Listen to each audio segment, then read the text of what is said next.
평안하십니까? 오늘은 사순절 38일차입니다. 우리가 버려야 할 마음 18번째, 위선에 관한 이야기입니다. 성서 본문은 이사야 7장 10절에서 16절까지의 말씀입니다. 회칠한 무덤은 겉만 깨끗합니다. 라는 주제의 글을 묵상하겠습니다.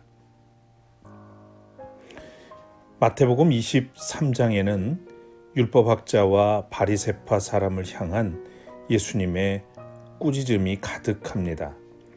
예수님의 말씀이 맞나 싶을 만큼 신랄한 꾸짖음이지요.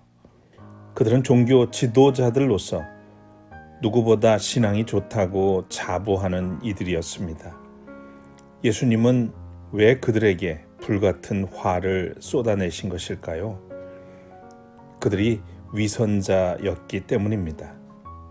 그들의 겉은 깨끗한 것처럼 보였지만 안은 탐욕과 방종으로 가득 찼습니다.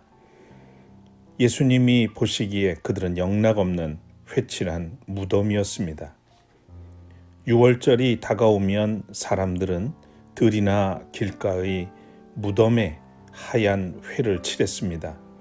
그래야 예루살렘을 찾는 순례자들이 무덤인 줄 알고 피함으로써 부정하게 되는 걸 막을 수 있었기 때문입니다.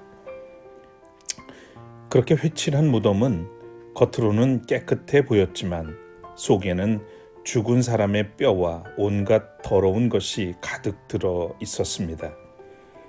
그것은 가면을 쓰고 연기를 하는 것처럼 살고 있는 위선자들의 모습과 다를 것이 없었습니다. 그런 점에서 위선은 예수님이 가장 역겨워하신 모습이라고 할 수 있습니다. 이사야는 하나님의 말씀을 선뜻 받아들이지 못하는 아하스 왕에게 징조를 구하라고 합니다. 시리아와 북이스라엘이 동맹을 맺고 유다를 공격한다는 말을 들은 왕과 백성의 마음이 바람에 흔들리는 갈대처럼 흔들리고 있는 때였습니다. 이사야는 어떤 징조를 구하든지 그것을 보여줌으로써 하나님의 뜻을 확신하도록 했습니다. 그러나 아하스 왕은 저는 징조를 구하지도 않고 주님을 시험하지도 않겠습니다. 라고 대답했습니다. 참으로 신앙적인 겸손한 대답이었습니다. 하지만 그렇지가 않습니다. 아하스 왕이 그렇게 대답한 것은 하나님을 의지하는 대신에 아시리아의 도움을 청하기로 마음을 정했기 때문입니다. 괜히 하나님의 말씀으로 자신의 뜻을 바꾸고 싶지 않았던 것입니다. 겸손한 척하지만 딴 마음을 품고 있는 아하스에게서 위선자의 모습을 보게 됩니다. 주님은 겉다르고 속다른 모습을 싫어하십니다. 아무리 겉을 아름답게 꾸며도 주님은 우리의 속마음을 보십니다. 겉만 깨끗한 회칠한 무덤으로 속까지 감출 수는 없습니다. 위선자야, 먼저 내 눈에서 들보를 빼내어라. 그래야 내 눈이 잘 보여서 남의 눈 속에 있는 티를 빼줄 수 있을 것이다. 마태복음 7장 5절 말씀입니다. 기도드리겠습니다.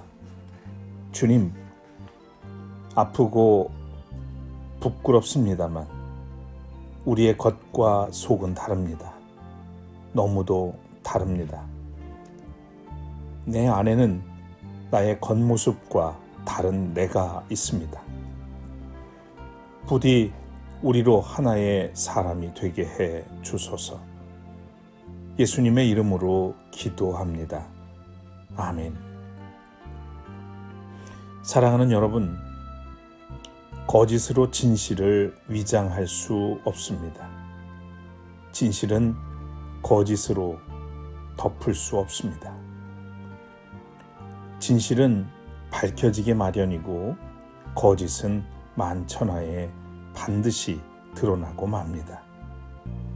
그리스도인은 어떤 상황에서도 언행이 일치하고 겉과 속이 같아지도록 힘써야 합니다.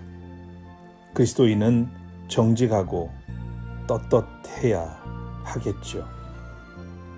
거짓과 위선을 버리고 오늘도 참되신 주님을 따르는 제자 되시기를 바랍니다. 오늘도 사랑하고 축복합니다.